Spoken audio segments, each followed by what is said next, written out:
এইবাৰৰ নিচিনা বৰষুণ হোৱা নাই। ইমান বৰষুণ দিছে এইবাৰ।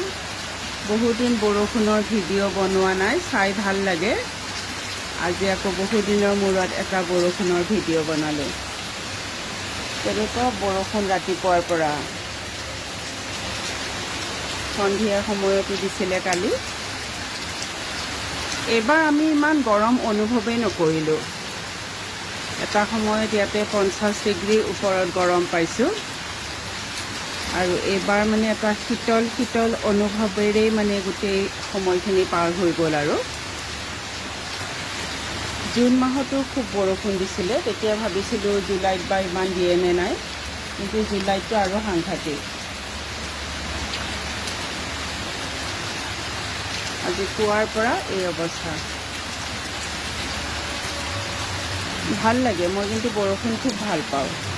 যদিও বাহিৰলৈ ওলাই যোৱা মানুহৰ অসুবিধা হয়, সেইখিনিও বুজি পাওঁ বাৰু, কিন্তু তথাপিও নাজানো আৰু বৰষুণ দিলে মোৰ খুব ভাল লাগে।